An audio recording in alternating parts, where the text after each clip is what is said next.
But I mean, both of you just say how much have you enjoyed watching the Euro 2020, and what was your experience? I'll Yeah, start first. Or Rohit, do you want to go first? no, no, go ahead, go ahead. I mean, the start was a bit shaky because what happened to Christian Eriksen, and we were just having that conversation that the way the media handled it, the cameras was not the right way to go about it. But then after that game, it's been a good tournament. There've been a few surprises which we will be discussing, but yeah, it's been a good tournament so far. I'm really happy with what's happened. France has been knocked out. Portugal has been knocked out. There have been some good games. They've gone to extra time. They've gone to penalties. So yeah, in my opinion, it's been a one of the best Euros so far. Over to you, Rohit. Okay. That's high regards there. I wouldn't go to the extent of saying best Euro so far, but definitely it has been interesting. One of the things that when we started the Euros, what we were thinking is that what we considered the big teams, they were all winning convincingly. Yes, there was the exception of Denmark maybe losing and Christian Eriksen is insane. But otherwise, everything was smooth sailing. The big teams were winning. It was going as per everyone's prediction. And we were thinking that, oh, this Euro is not interesting as such. There's no upsets. There's no big upsets. There were one or two here and there, but there were no real standout upsets. And the dark horses at that time people were talking about Turkey, but Turkey didn't reach anywhere. And it was just following a set pattern. But it all changed. Everything changed when we went to quarterfinals. In quarterfinals, everything exploded. Sorry, not quarterfinals, round of 16. Round of 16 all exploded. There were so many upsets. There were upsets where each and every match was like a really good one. And that is exactly what I thought, the Euro really like started living up to its reputation of a tournament. And I think that's what's hopefully will continue for the rest of the tournament. So for now, it's been a fun affair, especially from round of 16. And I hope the knockouts, quarterfinal onwards, it gets better and better. After you, Vaishakh. I feel there have been a lot of instances in this Euros. So I mean it's definitely a stretch to say best Euros or not, but feel in a way maybe it's slightly better because of it's such an open Euros as well compared to last one. So that way it is slightly better. I mean you can't compare to 3 or 4 Euros back, but compared to last Euros, there are few things that you seem better over here. Is it's that it's an open and there's so many good teams at least from the quarterfinals there has been more attacking football. I mean it's said compared to a Belgium Portugal match. I found most of the quarterfinals matches were interesting. Yeah, so let's move on to our preview. Let me share the screen. uh,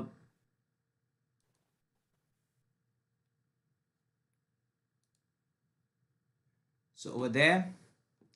Okay, so let's start with who's hosting today's match.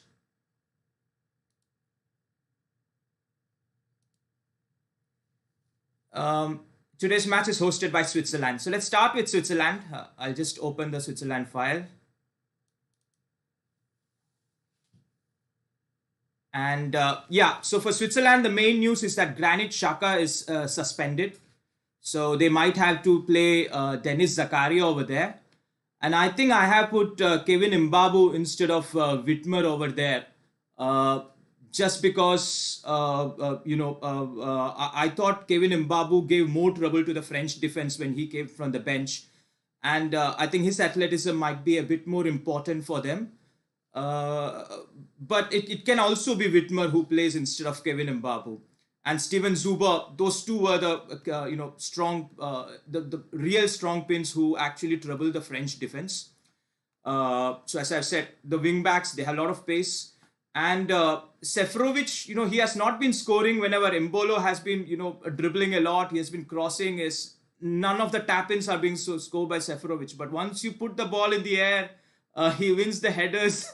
And against Spain, with the kind of centre backs that Spain has, I think putting the crosses might be more important. That's one of the reasons why I start Mbabu as well. And one of the things is that even if Granit Xhaka is missing, and he was very important in the final moments of it, his composure, his captaincy, everything. I think Switzerland has a well-balanced team. So they have a very good squad. They have backups. They have good backup midfielders. They might even play Jibril Sow, if I'm right, in the midfield instead of Dennis Zakaria as well. So they have good options, and of course, the guy who was scoring the goal, the equalizer, is Gavranovic, who is also on the bench. But one weakness I think for Switzerland is that they are a bit inconsistent and they lack clinical forwards, as I say.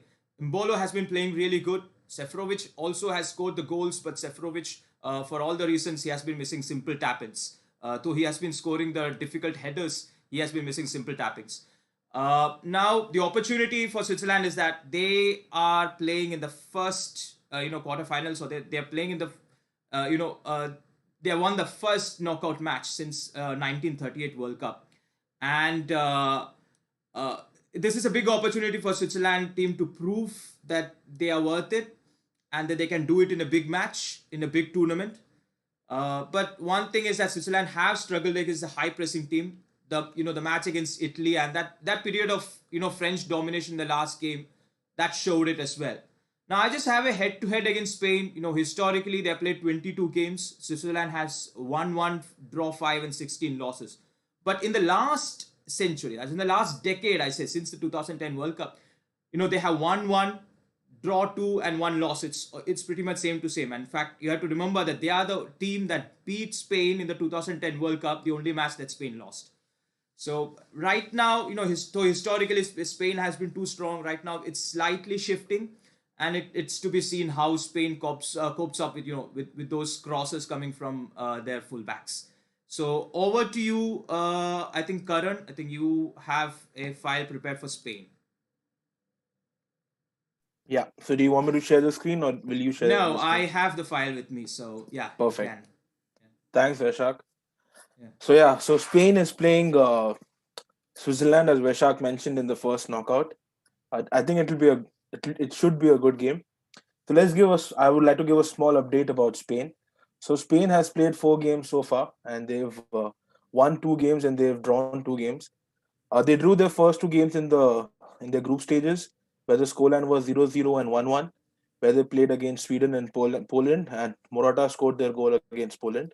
Whereas they won their last 2 games, which was their last league game, which they won 5-0 against Slovakia, where there were 4 different Spanish scorers and 1 own goal. And the round of 16 game, they won 3-5 against Croatia. At full time, it was 3-3, and then miraculously, somehow, they ended up finding 2 more goals. And that was a lovely game, in my opinion. They have scored the most goals in the tournament so far, 11 goals. 10 have been scored by Spanish players, and out of which 10 goals have come in 2 games. Their game against Slovakia had 5 goals, so as well as Croatia. So, they've been a team which is coming out of their slump. They were sleeping in the first 2 games. They were adapting to what's happening, and suddenly, game 3 and game 4, they were like, boom. To be very honest, when the Spanish team was announced, I was like, what is Enrique doing? What team is he going with? There was no Ramos, and the second you see a Spanish team without Ramos, you're like, what's happening? But when you saw the third game and then when you saw their fourth game, you understand that Enrique had a philosophy and he wanted to pick players who will abide to that philosophy, and all that is coming up. It's coming clear into the picture, and it's beautiful to see. Like that evolved version of tiki taka where they make those small passes and the runs are there, the center backs are doing the things. That's very good to see. They're facing Switzerland in the quarterfinal, and they will play the winner of Belgium Italy, which in my opinion is the box office game of this round. And so far they've only made 4 changes to their playing 11. I'll get to that in a bit. In my opinion, their playing 11 against Switzerland will be this. They will go with a 4-3-3, where they have Jordi Alba as left back and Aspilicueta as right back. Garcia and Laporte will be the center backs. Their midfield has been constant throughout all their games. Pedri on the left, Koki on the right, and Busquets playing as a defensive midfielder. In their attack, they'll have Morata as the striker. Ferran Torres as right wing has been phenomenal in my opinion. Like I didn't see the amount of crossing he's done in 4 games of these, in 4 Euro finals, is much more than what he did for City throughout the season. That's what I felt. And then Sarabia has picked up form since his third and fourth game. So I think Spain should go with the 4-3-3. Now, in my opinion, their strength is their formation 4-3-3. They have been effective. After the first 2 games, they made a few changes. They got Aspilicueta in. They removed Olmo and they got Sarabia. Their midfield has been same. Their midfield has been constant. That's a good thing. They dropped Pau Torres and they got a Garcia, so he's doing well. So the key thing for Spain's the biggest strength of Spain, in my opinion, is their formation and that evolved philosophy of Luis Enrique, and the way he makes these players play around it. That's been phenomenal. The other major strength is their good centre back partnership and the distribution by Laporte and Garcia to the front. I felt that the game against Croatia, up till the point they were leading 3-1, the distribution was phenomenal. Especially one of the goals where Ferran Torres assisted right after the water break. That ball by Laporte to Ferran Torres was beautiful. So the centre back part, they've been really well with respect to their Spanish team. And this shows Laporte has the maximum amount of passes attempted in the tournament and has a pass accuracy of 97%. And out of the top five people in the tournament, three are Spanish. So that totally abides to their strength. They have been using flanks very well. That's another strength. Ferran Torres has been good. Olmo has been good. Sarabia has been good. That is something which the older Spanish team did not do very often, because their tiki taka was driven from the midfield to the attack. They didn't have too much depth on the flanks. But this evolved Spanish team does use the wing really well, and that's very good to see. The biggest satisfaction, I would say, or the one thing which has made me the happiest this tournament is watching Pedri play. I mean, that 18-year-old kid has been running the game for Spain, playing on the left.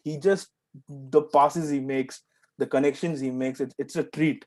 Like sometimes I'm like, okay, it's not Iniesta, it's Pedri. Like the way he connects the game is just so beautiful to watch. And the second you get to know he's 18 years old, you're like, wow, man, like Barcelona have found a gem, I think. And yeah, Pedri has been phenomenal. The way he connects the wing backs as well as the wingers from that position, and he predominantly owns that position with the passes and everything he makes, all the passes he makes. And the one thing which also I felt was their strength is Koke, because I've never seen Koke make those attacking runs when he plays for Atletico. But with this Spanish team, he's got that liberty because Busquets and Pedri play a bit back compared to Koke, and that allows him to be free. And he has been there and he makes those attacking runs, so that's good to see. So in my opinion, these are the major strengths for Spain. When we come to weakness, I feel they have three major weaknesses. First one being that because the fullbacks sometimes tend to join the attack, their defense becomes vulnerable for a counter attack, and Switzerland is known for that. If you remember if you remember the last game against France, they quickly scored two goals, and they are quick with counter attack. So I feel that with the Spanish team, if the fullbacks join the attack, there's a possibility Spain might end up conceding a goal. They don't want the mentality of the first two games to come into this knockout game, which is where they were trying so hard and things weren't working out for them. So they just don't want that setback to again come up for this particular game. And the other weakness I feel is because their midfield is so potent, they create too many chances and don't convert, mainly because of Morata, you can say. So I feel in the knockout game, I hope that doesn't happen. The opportunity, in my opinion, would be that Enrique's trust on Morata could backfire. So I hope Morata doesn't need like 6, 7 chances to score one goal. I hope he just gets the ball and he does his work, because Enrique has trusted in Morata. He's made him start all the games, and Morata has scored 2 goals. And he does fall back. He makes those runs, and he's been decent so far. But from an attacking prospect, I hope he scores a lot more goals going forward. I feel the centre back Garcia has been good, but he's a bit inexperienced. So I feel in a knockout game like this, his nerves might get tested, and he might make a mistake, similar to what happened in the last game when Spain considered a goal. So I feel that could be an opportunity where they have to probably see how that develops. I feel that Aspilicueta has been good in the last 2 games when Spain has scored 10 goals. But the thing with Aspilicueta is when he plays as a right back, he's a bit slow. So that can be an area where Switzerland can attack Spain from. Uh, the threats, in my opinion, is just one. Spain, what happens is because they're so comfortable controlling the game, sometimes they tend to lose concentration. And that's exactly what happened when they were playing against Croatia. They were up 3-1 and then suddenly it was 3-3, right? So they tend to get complacent at times. And I feel this shouldn't happen especially against Switzerland, or when they play the semi-final, provided they qualify.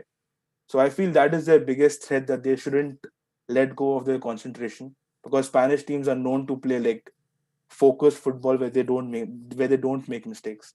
So I feel Spain have a good chance of at least making it to the semi-final, and yeah, they're a solid team. Okay, there are a few questions I think we need to address from the comment box. Yeah, And yeah, for sure. one of the thing is, how important is Shaqiri by Sudeep Mutamana for he asked for Switzerland. And I say, when I said Switzerland is inconsistent, I think Shaqiri is the first name I have to say, because he was completely absent in the first two games, and he played two good games now. So it matters which Shaqiri Switzerland get in this match, and from now on if they proceed. And Shaqiri has only been playing 70 minutes, so I think his fitness has some problems, and Petkovic knows it, so he's not been playing him for the 90 minutes. So that's something which really to point out. And I think from the bench, Gavranovic has been good as well. So if Shaqiri is not good, Gavranovic might come a bit earlier. That's the only thing. But if Shaqiri is good, Switzerland is a different beast as well, because he's certainly one step above on his day. He's one step above everyone else in the Switzerland team. So it's a well balanced and everyone is good. He's just one step above everything when he's on form. Another question that I think Karan can answer is, why shouldn't Olmo start? But I feel Ferran Torres, maybe finishing of Ferran Torres is slightly better than Olmo, but overall game I think Olmo is surely better than Ferran Torres. Yeah, but Olmo starts on the left and Ferran Torres starts on the right. And I mean, in the game so far, they keep changing their wings, but that's how they start. And Sarabia on the left has been good. So I don't think he would want to change the winning combination. And maybe he might get Olmo from the bench. That's what I feel. Yeah, But then, yeah, Olmo has been good. I think this has been something which people say that, this guy is left or that guy is right. But I think there are many wingers who play both left and right. And I'm used to that pretty much in the Ferran Torres does Bundesliga. that. And yeah, Ferran Ferran Torres Torres does. does that. Yes, and I think Olmo's last two assists for Spain came from the right wing. Yeah. Both for Morata as well as for Oyarzabal. Yeah, correct. So Correct. yeah, so it depends. I don't know. It's a fluid team, but Sarabia I think plays pretty much predominantly on the left compared to Ferran Torres or Olmo. So yeah, if they play, they will be on the right, and I don't think Sarabia will be dropped in the kind of form that he is in. Any other question was there's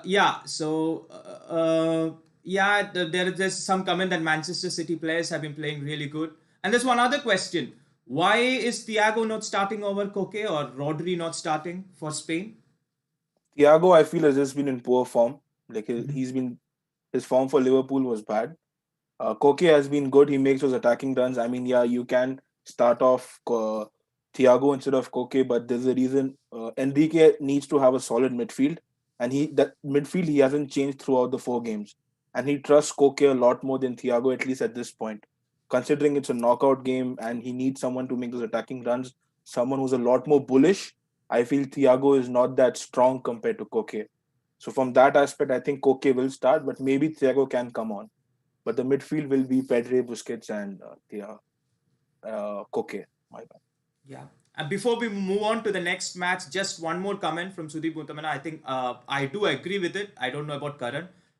He's saying that Spain failed against a Croatian attack that has not impressed much, and so Switzerland can surely trouble them because of they have a slightly better performance in this tournament. Yes, and I think Croatia also, the moment they troubled Spain is when they started with good intensity of attack.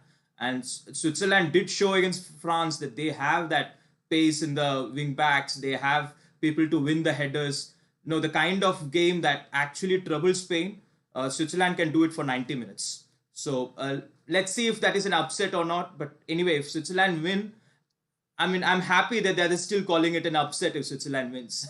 I might be somewhere still not agreeing with that. It's not an upset. I think it's still, looking at the performance, they are pretty similar teams. Let's go on to let's go on to the next team, which would be Belgium and Italy. So Karan, I think you have prepared a team for Belgium. Let's Yeah. move on with Belgium now.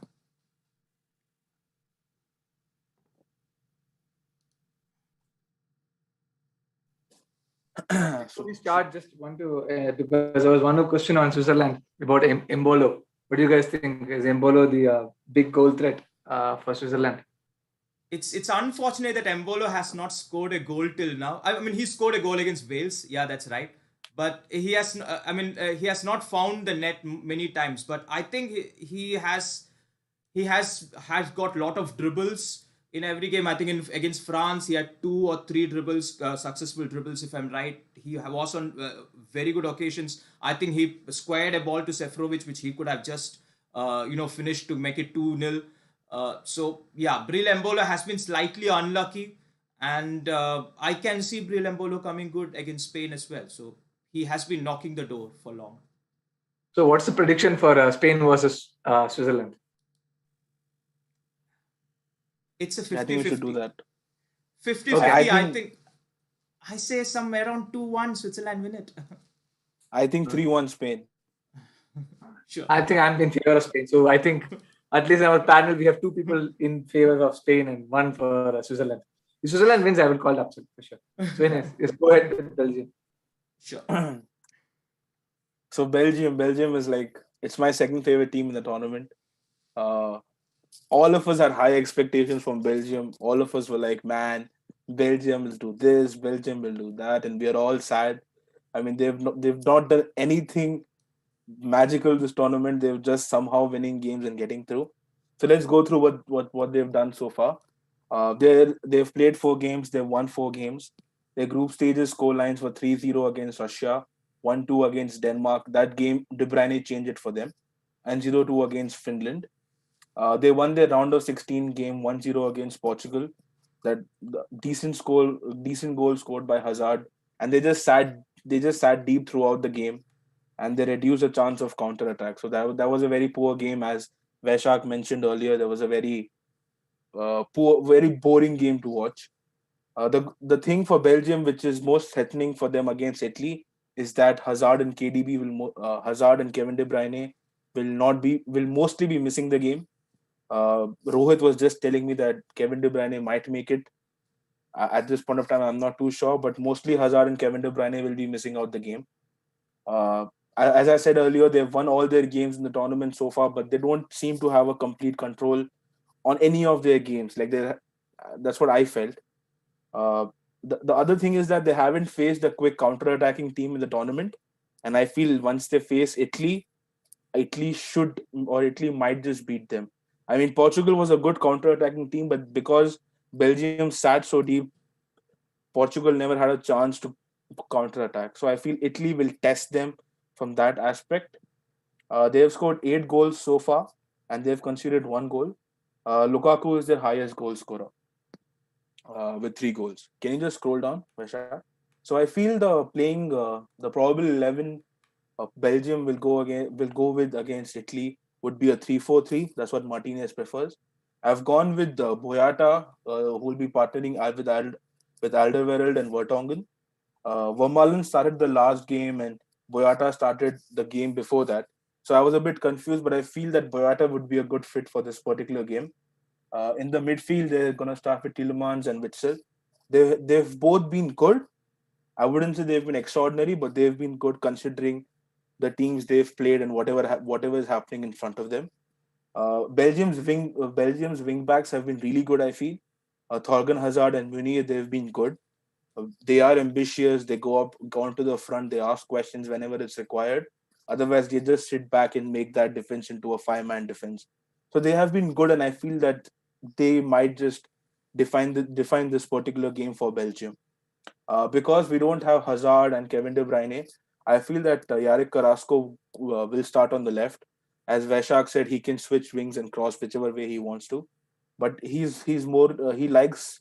I think he's a right-footed player, so I feel if he starts from there, it might be a good position for him to make the most out of the game. And Mertens on the right will be good. And then you have Lukaku as their sole striker, who I feel is their biggest threat in this tournament. Lukaku has been good for them. Coming down to their strengths, as I mentioned, Lukaku has been good for Belgium specifically. His playing style, the playing style of the playing style as well as the formation suits him. Similar to what happens in Inter Milan. I think even Inter Milan plays a three man defense, and that's how they play their game. So very similar to his what he's done with Inter, and I think Vaishakh raised an eyebrow. I'm not sure, but yeah. So he's done well. He holds the ball off well. When the long ball comes, he's a threat to the other team's defense. So I feel that the way Lukaku plays that particular game against Italy will be the biggest strength and has been their biggest strength for Belgium. As I mentioned, their wingback Hazard and Munir have been ambitious, and because they don't have Kevin De Bruyne and Hazard at this point, it will be very crucial for their wingbacks to make up that extra attacking or creating to create more chances for Belgium. And maybe if a cross can go through that solid Italian defense, which I feel is hard, but maybe they could play through the flanks and try to create a bit of an issue for the Italian defenders. And I feel Courtois has been commanding in the Euro so far. Even though he has conceded one goal, I feel that he had a decent season with Real Madrid. So I feel that to break Courtois would be a bit tough for the Italians. And I feel that that is their biggest strength. That even after the Italian attackers might go past the defenders, Courtois is a solid wall there. So I feel these three are their biggest strengths. Their biggest weakness, in my opinion, and I think I discussed this with Rohit and Vaishakh as well, that is missing Kevin De Bruyne. I mean, okay, missing Hazard is also bad for them, but missing Kevin De Bruyne is their biggest weakness because he is their creative head. I mean, 37% of Belgium's chances in the Euros have come through Kevin De Bruyne, and if he's not there, I don't know who's going to create chances, and that I feel is the biggest problem for Belgium. Because Belgium prefer sitting deep and wait for the opponent to make a mistake, I feel it'll be hard for them to go with that mentality against Italy, because the way Italy plays, the opponent has to come through or they have to attack. So I feel that their Belgium's way of sitting back and just waiting for Italy to do a mistake and then playing that long ball for Lukaku to go score, I don't think it's going to be that easy. So I feel that this is where Belgium's attacking depth will be tested, and when the attacking depth is being tested, their main two players are missing. So this, in my thinking, is their biggest weakness. Their third centre back could prove to be a weak link, because their third centre back has been changed every second game. So even though Vertonghen and Alderweireld have been solid, their third centre back, I mean, I don't know who Martinez will start, but that could turn out to be a weak link. The opportunity, in my opinion, for Belgium is that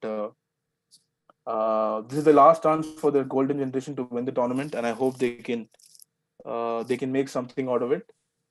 I feel that because Carrasco and Mertens will be starting instead of Hazard and De Bruyne, the Belgium will need to find good support from them, and I hope they can provide the creative flair to the Belgium team and probably score a few goals. I also feel that the Belgium team can use Trossard, who has had a decent season, I would say a good season with Brighton, and once he comes on from the bench, he can prove to be a little uh, a difficult player for Italy. The threats, in my opinion, would be that the Belgium bench does not have does not have too many experienced players on the bench. In case the game goes on to an extra time, I feel that they don't have the depth to probably win the game, something which Italy has, because that's how they won their round of 16. I think they won their round of 16 game because they had a lot more fresh players coming from the bench, fresh players in form coming from the bench, something which Belgium lacks, and they can't sit back, they have to attack. So it'll be nice to see how Belgium can probably do it. I feel it's going to be hard for them because Italy has been in the form of their life. 32, 33 games. I know they've been unbeaten for how long? But yeah, I feel that it's going to be hard for Belgium. Over to you, Vaishakh, for Italy. Yeah, I'll just get on with the comments before I got onto it. So one thing that you said, comment that I think what he said was said by you as well. they seem too much dependent on KDB. The game, went to another level with him on, and you saw Yeah. number of attacks that he contributed as well is far greater than anyone else. And Yogi is saying that Lukaku, has been bossed, can get bossed by the return of Chiellini. I'll come to that. And maybe Lukaku has been poor according to the standards that are set in Inter Milan. You're maybe comparing him to the best strikers in the world. I think many strikers have flopped this Euros as well. Maybe like Harry Kane is an example. Robert Lewandowski did not do much in the match against Slovakia. Yeah, he came back with 3 goals, but he didn't do well. So yeah, compared to that, maybe Lukaku is not to his standards, but there are very few forwards who have done much better than they are expected, and I think Rohit will come to one of the forwards who have done much better than anyone expected. And then another question is that it will be interesting game with both teams playing 3 at the back. I think similar for formations maybe, but no, I think Italy should play 4 at the back. They have been playing that for sure. Would you start Carrasco over Doku? Arjun is asking, and Yogi is saying Martinez is not bold enough to do that. But I think Doku played only against Finland, and yes, he was impressive, but that's Finland. So I'm not sure, but he's a good option from the bench. Yeah. You had anything to add? No, I feel I've covered everything, and the comment was there was a good comment. He could start, but I feel that Martinez has his players picked, and considering when he wants to start, I think he'll start with Carrasco, and maybe he'll get him off from the bench. Okay, and our sports enthusiast Mojo wants a shout because he apparently has done some sports research and found out that Courtois has dated Kevin De Bruyne's girlfriend. So yeah, good for him. Yeah. Okay, let's get on with the Italia. So I'm not sure Chiellini will start, but as you said, Chiellini is back. So my predicted lineup would be again the same 4-2-3-1 or 4-3-3 that they use. Berardi starting. Maybe Chiesa can start instead of Berardi because Berardi was slightly looking tired in the last match. Was not much effective, and Chiesa was. So maybe that's possible. Apart from that, I've gone with the same team that started the last match. And maybe Verratti might have looked a bit tired after 40 minutes. So maybe there's a chance Locatelli is given the chance as well. So that's something which I'm not speculating right now. But the strength, they are defensively has been very solid. The only goal that they conceded was in the last minute of the extra time against Austria. Pretty much a consolation goal for Austria. Very well finished by Kalajdzic. But they have been really good at the back, and one of the records is that they have gone 1,165 minutes of international football before conceding that goal. That is phenomenal defensive record. And one of the other strengths is that there are a lot of options from the bench, as you said. Pessina, Chiesa, Locatelli if he's on the bench, or if Verratti is on the bench, him, Belotti on the bench. And these people have been coming and scoring goals as well. They have found goals in this tournament as well.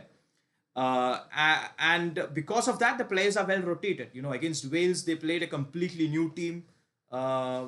So did Belgium a bit against Finland, but it's much more senior side, and they have more injury worries than Italy, I guess. If Chiellini is back as well, fit, then I think Italy are well and going, and they have a very good squad. We can see a very good intense match from Italy.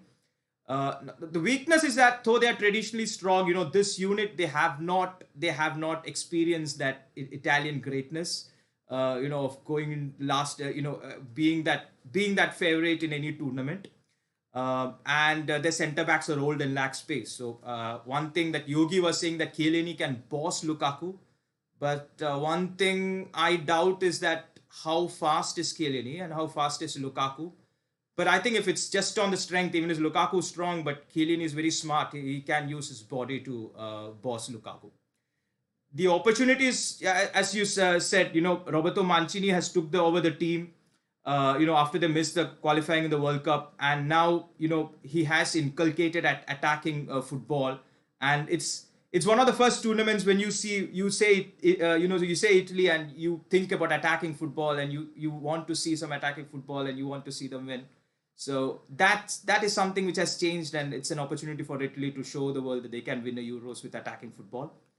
I think the threat is that the draw is not very kind. They have to play Belgium, and then they have to play then Spain or Switzerland, and then they reach the finals. So it's a hard route for them to the finals.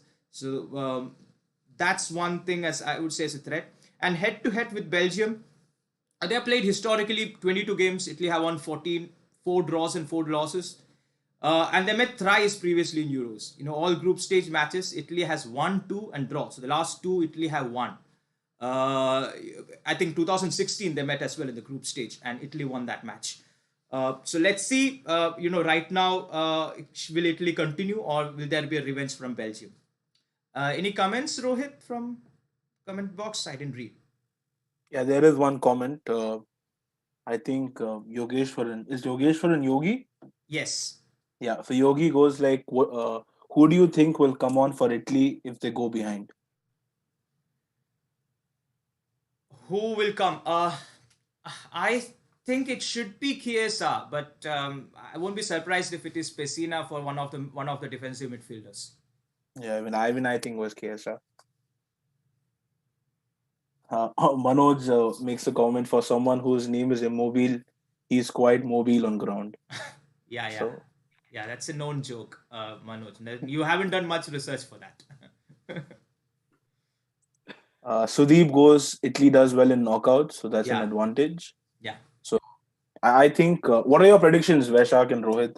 I think Italy will win this game either 2-1 or 3-2.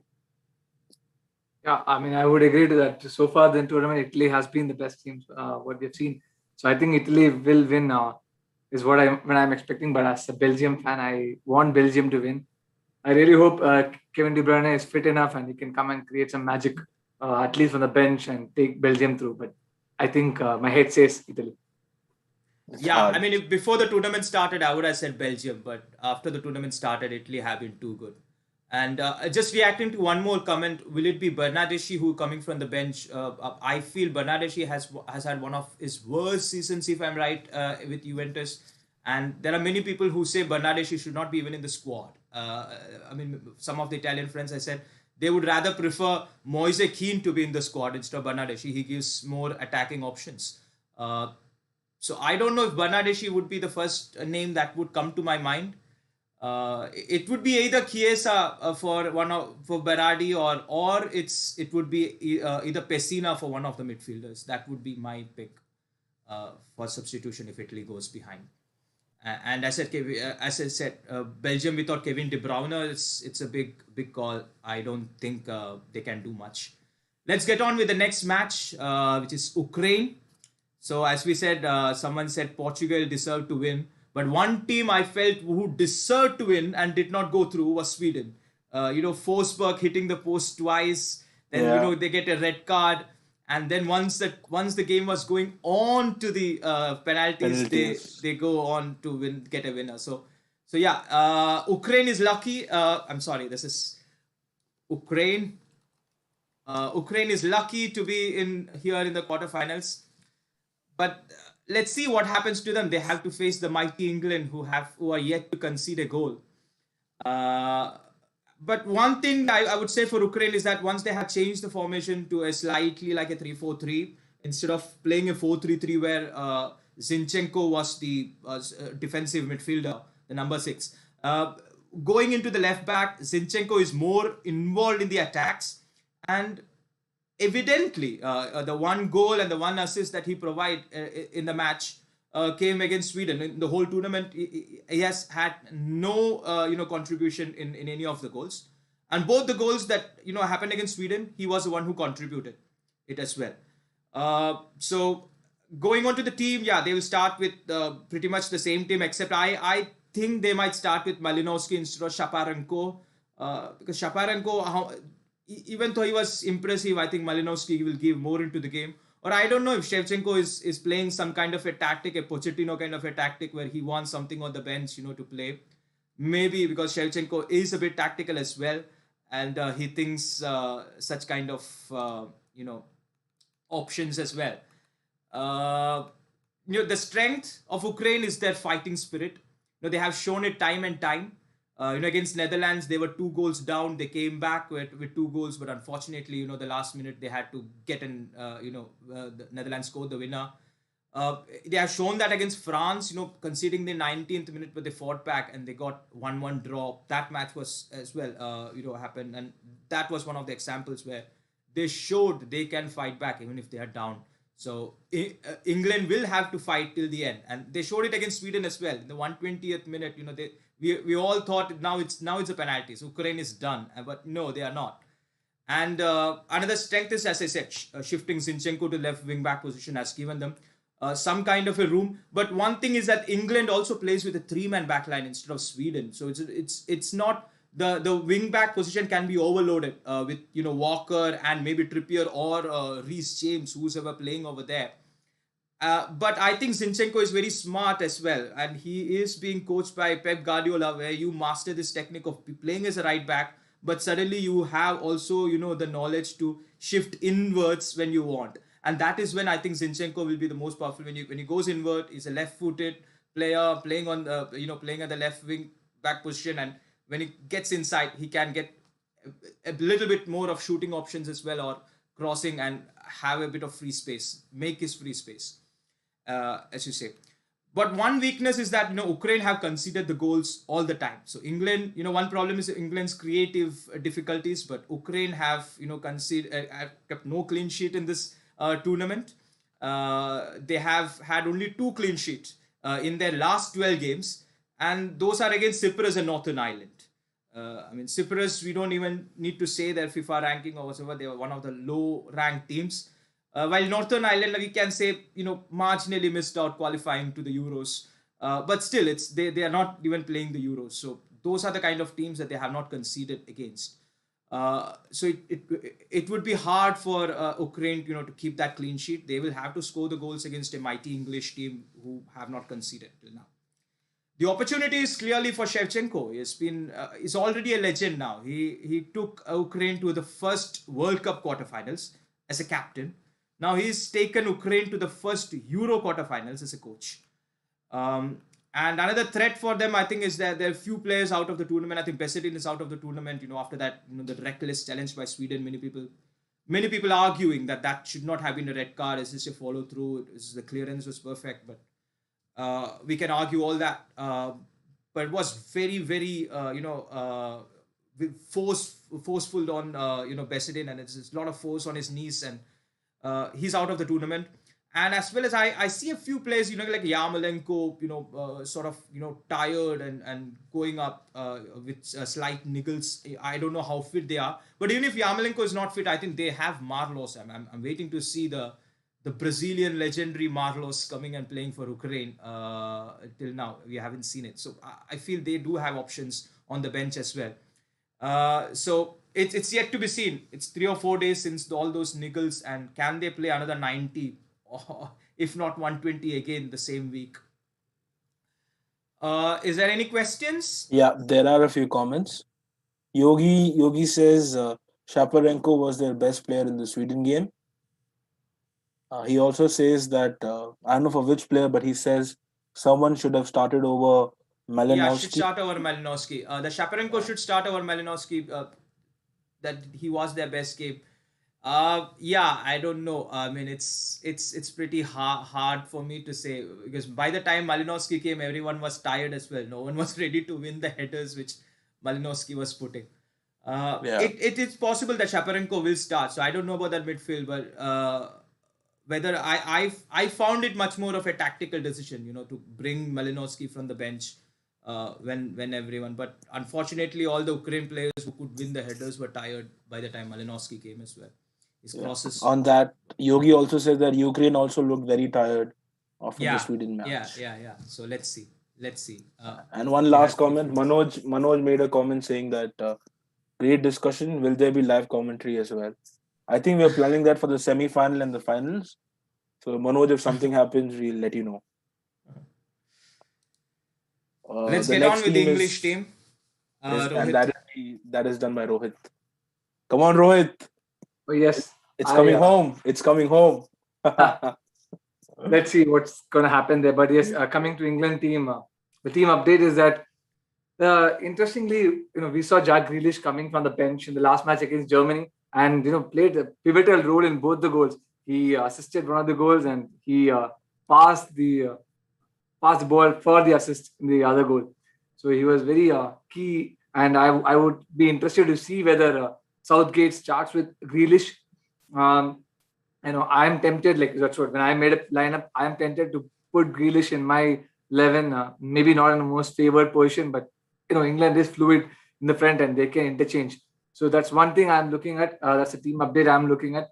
And the other one is that England have been playing a 5 at the back, but now they're going to play Ukraine, and I would think that they will need to take the initiative. And for that very reason, I would expect them to maybe get an extra attacker and rather go for a 4-2-3-1 over a 5-2-3 or 3-4-3 formation, which they have been going for now. So that's one change which I'm looking at. But anyways, I have predicted a lineup on which I think is what Southgate will go with. So that's what I've gone with. So as you go scroll down to the teams, what you can see is it's a very standard team, which I've gone with. No big changes. The only change which I made is that Grealish comes in for Saka. Not that Saka did anything wrong, just that Grealish was wonderful, and he provided, as I mentioned earlier, he was the key threat. So that's the only change I've made. Otherwise, the team stays as it is. No big changes here. So going forward, let's go into the strength, weakness, and SWOT. So the strength is that one thing I want to stand out, which actually stood out in this tournament, has been Sterling's ability to score goals. Yes, Sterling have had an up and down tournament so far. But then, if you can get a winger to score 3 goals in 4 matches, I think that's pretty useful. And that has been game changing because they have been winning the matches on a margin of 1 goal margin for most of it. So his scores have been match winning goals. So that's been really important. I think Sterling has played the pivotal role and has stepped up and scored goals, which we expected Harry Kane to do. So that's really good. And apart from just Sterling, the wing play itself has been good. Yes, they play with those wing backs in Trippier and Shaw. And Shaw, especially after he came in from the second match onward, has stood out and played really well. So that's something which is really the strength. And I think that's something which they will be looking forward to push forward in the quarterfinals also. The weakness has been the lack of creativity in the midfield. That's exactly what I was talking. I think they might be thinking of changing the formation because in the current formation, they have Phillips and Rice in the midfield. Now, these are not the most creative midfielders. They are because they are primarily defensive midfielders, and that's what they are. So you cannot expect them to give you that key pass or key ball through to the attackers. And that's what is expected. So that's why I expect Southgate to maybe change the formation, maybe bring in someone like Mount into the midfield, or put Grealish into the midfield and get an extra winger there. So I'm expecting that go to a 4-2-3-1 formation. That's something which Southgate can think about to bring in some creativity. And they have an amazing bench. So opportunities are many. They have a big, beautiful bench there. Rashford, Sancho, Foden, all these were in the bench last match. Bellingham. So they have so many options in bench, so they can bring in. So that's one big opportunity they have there. We'll see how Southgate uses it. So if ever they go down, they know they have the talent to bring in. The other opportunity is that I just want to mention Kane, who so far everyone is slanting him for having a very bad tournament, and rightly so. But have to say that Kane did score the second goal against Germany. And how good a player Kane is. And maybe that might be that switch which just turns on and he just clicks, and that's where the entire tournament for him changes. And if that happens, and if Kane starts on a form and where he starts scoring goals, then I think it's coming home. That's the decisive factor. If Kane gets going, I think it's pretty much England's tournament to win, given the draw they have till the finals. So that will be interesting to see, and that's what England will be hoping for, that Kane has turned on the switch. Let's see what that is. The biggest threat for England is that the mindset. so far they have been playing with such a defensive mindset there. They have been playing with 5 defenders, 2 defensive midfielders, safety first approach. Now this one can bite back, especially against a team like Ukraine, who have, I would say, not much to lose, and Ukraine will maybe not pose a big attacking threat, but if they get a goal at some point, especially if it's later towards the match, can England change it? Can England get on a goal and save the match or take a lead later on? Now that is something which England will have to think about. Do they have to sit back? Do they have to look at the defensive approach? They have a solid defensive line. They have good defenders. Can they, go forward and attack? I think that is where their threat would be. My prediction, anyways, I'm just put up there. My prediction is that I'm expecting England to win 1-0. And because simple reasons, England are yet to concede a goal in this Euro 2020, which is incredible. People talk about good goalkeepers, good defenders. None of the England players individually stand out, but as a team, they've been so defensively strong that they have not yet conceded a single goal this tournament. And talk against Ukraine, they have had such a good record over the years. So I think England are the favourites. And if England gets to score the 1 goal early, then I think they'll shut shop. I think Southgate will say 1 is enough, and they will go on to win 1-0. So that's my prediction for the quarterfinals. Karan and Vaishakh, what is yours? And is there any questions on the comment section? Yeah. Questions. One question is that will Sancho start? I don't think Sancho will start, because I think it's similar to the Leroy Sané case in the 2018 World Cup. Why is Leroy Sané not starting? Yeah, they have played good for the club. He's a very good player. But at the end of the day, Sancho has not shown that for the England team. So it's pretty harsh to criticize Gareth Southgate for not starting Sancho or too much, because Sterling, for every reason, he has scored all the goals. Now it's hard to bench Sterling, and everyone who has come from the bench, Jack Grealish or Saka, they have pretty much performed for the national team as well. Anything to add? No, I think you have said it. I would personally want Sancho to start. I want to see that attacking flair from England. He will provide that, but I think Southgate would prefer to have someone. At the best, I am hoping is Grealish there. So I don't see Sancho to start for now. But if they go down, we can see someone like Sancho, Rashford, Foden all coming in and changing. Rohit, I had a question. So if they start Grealish, will Sterling move to the right, or will Sterling still stay to the left? Very interesting question. That's what Sterling has been successful there on the left. So, but Shaw and Grealish had a good partnership there at the left when Grealish came in. It'll be interesting, and Grealish is also a player who plays in the left for Aston Villa. So it'll be interesting how that will be there, how Grealish fits in, whether Sterling moves or what the situation is. Wait to see. I'm just hoping that Grealish starts first of all. Okay. Yogi asked another question. Yogi is like Trippier also injured out. Who will it be? So do you think that Reece James will start? Because Yogi says Trent Alexander-Arnold, but I don't think he's a part of the squad. So I think it should be Reece James. Alexander-Arnold is not there in the squad, so I don't think he can start. And unfortunately, the match is not in Wembley, so even if it lasts, he cannot get it. So yeah, so not Alexander-Arnold, Yogi, but yeah, why not? Reece James might be a possibility if Trippier is injured and not fit to play. But what I've read is that Trippier should start, so I think Trippier will start. And Yogi also says, since Henderson is back, would he replace Kevin Phillips? What do you think? Or you think they'll stick with the Leeds man, Phillips? Good question. That depends on, Henderson is a possibility. I was expecting, because Maguire and Henderson, both of them got fit towards the third match of the league phase, and I was expecting both of them to come in, but Henderson has really not got in a place. So I don't know. Kevin Phillips has done well, to be fair. Yeah, he is actually better than Rice. To be honest, he's done really well. Yeah, so I don't think Henderson will start. I think he'll come on from the bench when they're winning 1-0. 83rd minute, he'll take 1 minute to come on and just seal the 1-0 win, I feel. Okay. I also feel that England will win, maybe 2-0. What do you think, Vaishakh? I don't know. I think it depends on what Ukraine shows up. If Ukraine is not fit enough to play, then it's an easy cake or walk for England. But otherwise, Ukraine can give a fight.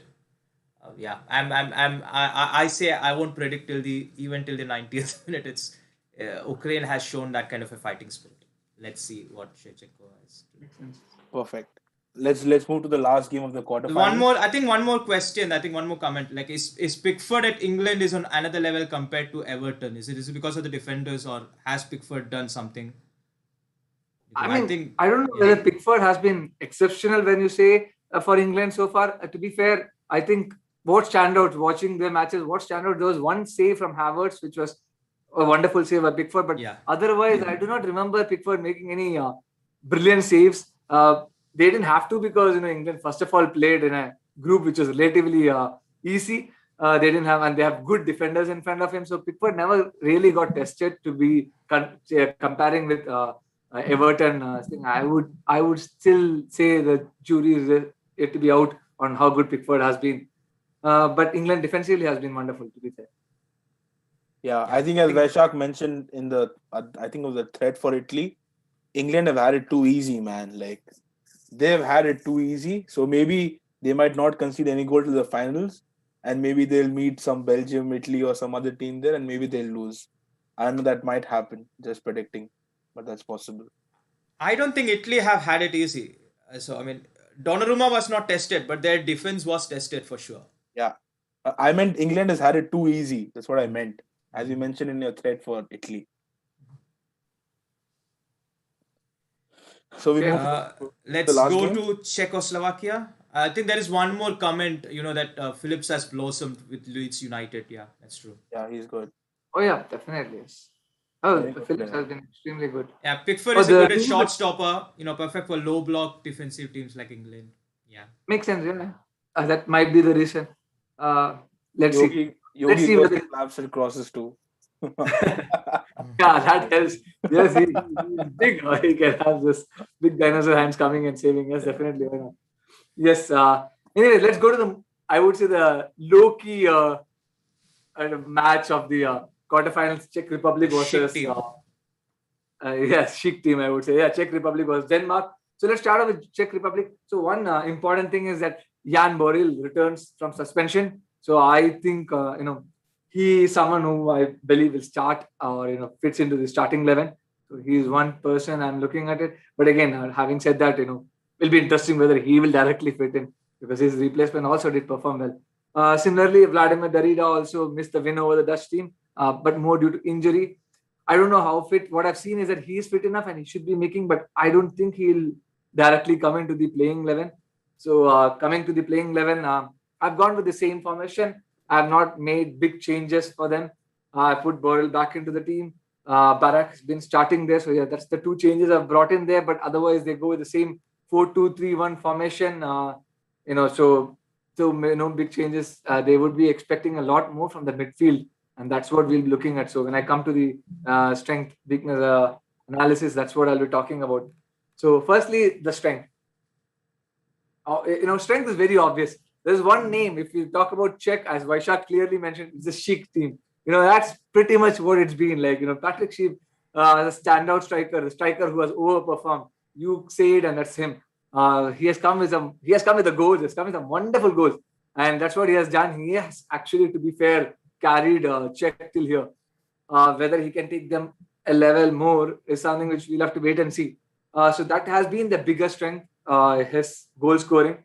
But apart from that, I would also have to say that Czech has been playing a very organized football, which is in a way that they are not a team which is full of talented players. They're a team which knows what their limitations are and they play within that. That's something which is that makes you a good team, and that's what they do. They play direct football. They are solid. They know what they know what the limitations are. They stick onto that. They are rugged and they're street smart. They know how to get that goal. They know how to create chances. They know how to utilize each and every one of them really well. So I think they have done so far really well with their limitations, and that's been their strength. The weakness is that yes, they don't have a very good defensive line.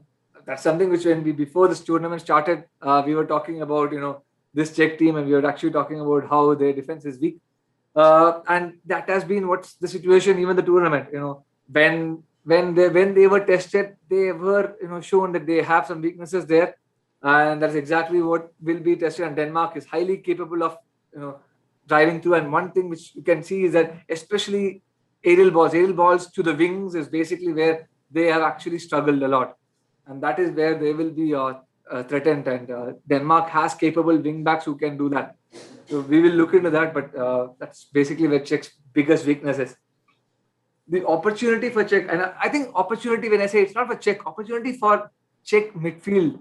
Czech has a couple of interesting players in the midfield, especially someone who I think has so far been a bit underwhelming is Suchek.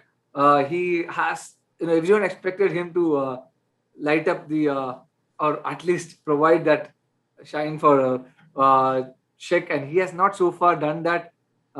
He has been defensively good, to be fair, but going forward, he has never been a solid attacking threat. So that is something which we will have to see. We need goals from the midfield. We need others to contribute. We cannot expect Czech to score the goals. So we need people like Suchek and Masapus to start scoring those goals. So that is where I think Czech will need to step up, and that is where the opportunity for the midfield is. Coming to the threat, I think I mentioned that in the weakness. Czech has been very confined team, and they can be vulnerable to attack from the wings, attack from long balls. So these are things which I think Czech can be opened up. Their defense is not the strongest, so I think that's pretty much where Czech will be open to the threat from the Denmark team. So that's pretty much about Czech. Let me know if any questions or anything. Otherwise, we move to Denmark. There are a few questions, good questions. Yogi says, Czech for Golden Boot, can't be having Ronaldo win this and all. I think Vaishakh would agree with that. Even Rohit would. I mean, yeah, okay. Let's say even I agree with it. I don't want Ronaldo too to hard. win the gold. It's too hard for Schick to win it. It's just at 4. He needs 2 more goals. Unless he wins the next match, it is very hard for Schick. And I think it's very hard for anyone to equal Ronaldo now, because he has got 5 goals. Of his 3 are penalties, and 1 is served on the plate. Only one of the goals was well cooked, well played. Yeah, so I don't think anyone else has a chance. Let's see. Unless Lukaku scores a hat-trick against Italy or something. Oh, that's not gonna happen. That's not gonna happen. Sudeep makes another comment. Sudeep is like, Czech Republic is good at set pieces. They have good aerial ability with Sheik and Susek. I think that's a fair point. Susek has had a good season with this club as well. So that's pretty cool. That's exactly what I was thinking. That is somewhere where Suchek needs to convert, because for West Ham, he has done that wonderfully. So this season, so if he can start getting those goals, if he can score a goal from a header, it makes a big change. Correct. They have been depending on Sheik heavily. They need goals from other players. And I really hope Kuful also can probably get a bit up front and put up those crosses, because he can cross. The few games I've seen of Czech Republic, he can come up front, and that's also a good option. Sudeep also says that they will play defensive and make counter-attacks, also making use of set-piece situation. I think their first goal against Netherlands was from a set-piece. They got a foul and it was a good cross, so yeah, that's a fair point. Yes. And another point, if Darida is back, why should Barak start? I don't know whether Darida is fit enough to start. That is the whole point. I am not very sure whether he'll start. So yeah, if he's fit enough to start, why not? Yes. Can I make one comment? So I know it might be out of context, but 3 out of the 4 teams which qualified as third place teams are in quarterfinals. And that's pretty cool. Portugal has been knocked out, but Czech Republic, Switzerland, and Ukraine, I was just going through some stats, and all 3 of them are there. And that's pretty cool, man. Didn't expect that at all.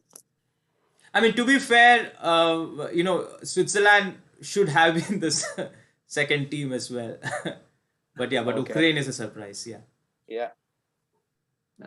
Someone says Morata to score 4 goals and win the Golden Boot. I think that would happen if Morata could convert his chances. I think he gets more than 4 chances every match. There's a smiley there as well. Everyone knows the truth. I think even Morata knows that. Maybe it's a lucky day and he does that. To be fair, he gets a lot of chances. Yeah, If he that's can fair. I convert mean, them, why not? to be frank, he had 3 goals ruled offside against Barcelona, so he had a hat trick against Barcelona only because of Yeah, slight difference. So an offside hat trick, but yeah. things Uh, can happen. Maybe he's onside for those 3 goals now, and Okay, let's let's move to move the to final Denmark. team now. Yeah, Denmark. the final team, Denmark. So yes, the first thing is that their captain Simon Kjær is supposed to be fit. He was injured in the 4-0 win over Wales. So that's basically the big. So it depends on. I think what I've read so far is that he'll be fit. So I put him in the lineup. The other things are, we did see that Daniel Vos and Poulsen, both of them did not start in the round of 16 match. They might be in contention to start, but I don't know whether they want to change a winning team. Denmark did really well against Wales, so I don't know whether there will be too many changes. I am not expecting much, or I'm not expecting any change. To be fair, in the team. So the team stays as it is. They have done well. They did well against. They have actually improved because they started the tournament off really poorly, and unfortunately, I think we know what happened in the Finland match, and even against the Belgium match. I think obviously they were playing a bigger opponent, a tougher opponent, so the game did slip away after a point, and that was credit to Belgium in many ways, but they threw the lead away.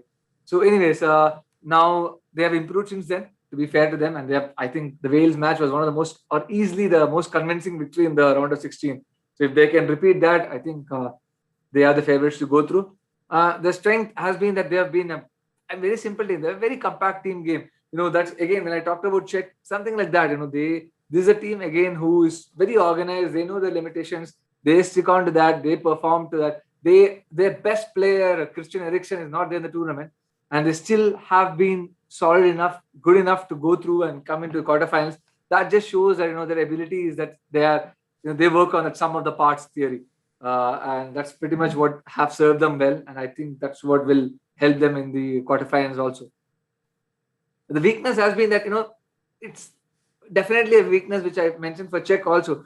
They lack creativity, and that's very obvious because their most creative player is Christian Eriksen, and his absence will obviously is a big gap for them. For a team like Denmark, it is a big gap. So they do lack creativity, and what they do play with 2 defensive-minded midfielders there. So so what that means is that they tend to go into the shell. Whenever the opposition gets a chance, they suddenly go into the shell and they go into a defensive mindset. You can't blame them a lot because they are a team which is not. I wouldn't say they are not a team with multi-talented players in the 11. So they tend to do that, and that's what they do, and that can be a weakness. And we have to see how they tackle that. The opportunity is that they can again depends on what they have. They can have a bit more creativity up front. That would make a big difference because so far we saw a bit of it in the Wales match, but otherwise we struggled to see that spark of creativity there. Where the goal is coming from for Denmark has been the question. Dahlberg has given Damsgaard, Brathwaite, and even Mail. All of them played their part in the Wales match, but otherwise it's been a scratchy affair. They have always been searching on where the creative part is going to come from. So that is something players will have to put their hands up. They all have to put their hands up because it's a very good opportunity they have against not a very strong opposition. So if they can have a match, they are finally booking a place in the semifinals. So it's something which they will be looking forward to, and I hope that inspires the players to put their hand up and play a better performance.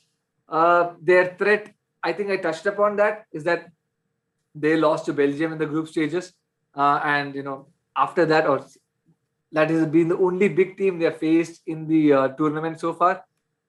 So that means again, Czech is not a big team, to be fair to them. So I think that is where the thing is, whether now it's a big match, a big situation, how they will tackle it, how they will face it, that would be something we have to wait and see. But they did that well in that last group stage match because it was a must-win match for them, and they came out winning there. So I think Denmark is in a good situation, and I expect Denmark, to actually come up and win the match. So that's what my prediction is, to go down. That's what I mentioned. Before I go to the prediction, I just want to mention some facts about the Czech Republic, Denmark. is that Czech and Denmark have only failed to score in one of their 4 matches at the Euro so far. So both teams have scored in most of 3 of their matches. So I'm expecting both of them to score in the coming match, and against each other in the 6 matches. In the last 6 matches, of their last 6 encounters have ended in draws, and so what that means is that they have they might cancel out each other, given that it is a knockout match and one team has to go through. I think on the last match form alone, I'm expecting maybe Denmark to edge it by 2-1, but it can go either way. But it will be a very, very cagey match. I would think it would be a match which will be driven by pure drive rather than a skill or anything. Maybe Sheik or some of the players can stand out and perform, but otherwise it would be a purely driven match. And my prediction is that Denmark to edge it 2-1. What is yours, and Karan and Vaishakh? And is there any question? The question is that can there be a repeat of the Greece miracle? And I think for Denmark, because of the Eriksen issue, the Eriksen momentum.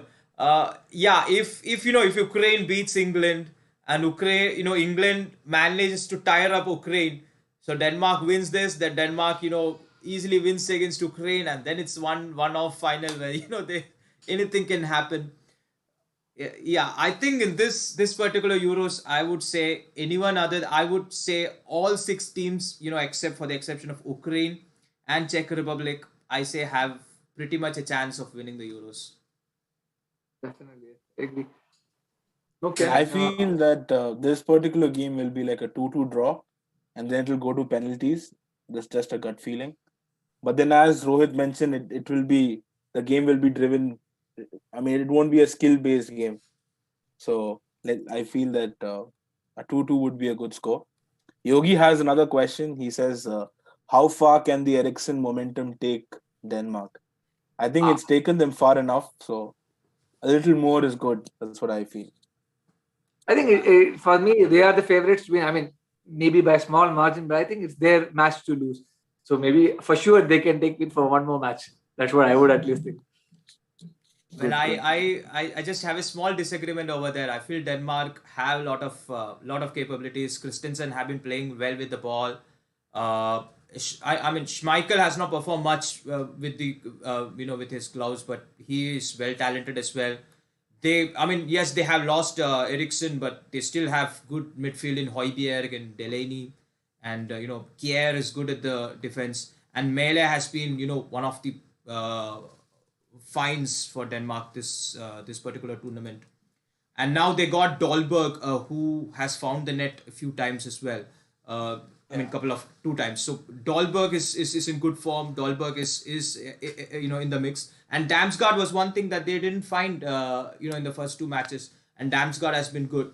So this Atalanta players playing really big in and basically the Serie A all players playing really big has been pretty much consistent in this Euros. So I think Denmark do have the skill set to do it all. Good. There are a few comments. Sudeep says that Czech Republic will continue to surprise, and he says that Denmark is growing and improving every game. I feel that's true. After the first game, they have somehow tried to improve. GV Subramaniam says, I think against Belgium as well. It was just a Kevin De Bruyne thing who came in and it just switched the match. But otherwise, Denmark was pretty equivalent to Belgium until Kevin De Bruyne came. It's just, and they scored the first goal as well. So and it was a miraculous goal from the Kevin De Bruyne. I mean, no one saw that goal coming. He just finished it off. So correct. It happens. GV Subramaniam says that Belgium, Spain, England, and Czech Republic would qualify for semis. So he says Italy is going to get knocked out. And Switzerland. I don't think our panel is happy. Yogi says Spain, Italy, England, and Czech Republic for semis. Yeah, that's good enough. Arunachalam says VK for president. We all agree with that. Yes. That's undoubtedly the right thing. So what are our predictions then for what are the 4 semi-finalists? Do you want me to start? Yeah. I Go ahead. think Italy, Spain, England, and Denmark. I think yeah, I'll go with. I want to go with Belgium, but yes, my head is saying Italy. But yeah, Italy for sure. Spain, yeah, Spain should win England, and I will go with Denmark. I don't. That's my favorites for these matches. I really hope Belgium. Yeah, I think only I changed with Spain. Yeah, England, Denmark, Switzerland, and Italy. And Okay. very cool. So that's pretty much it for us from here. So And do let us know if anything else, any comments. And thanks do for let us know. thanks for coming, and thanks for the comments as well. There was really Thanks some for good staying. points, good insights. Arun makes one last comment. Natural next step for the leader to take over, with respect to. So Yeah, I think Vaishakh, I don't know that Arun is aware of it. Vaishakh is vying for the UEFA president position. I don't know. Arun is aware of it. So, yes, we'll get to know soon about the information. But I don't know if it's too early to say it publicly. But In yes, contact anyways. with Bayern right now because Rummenigge has got some posts for me. Yeah.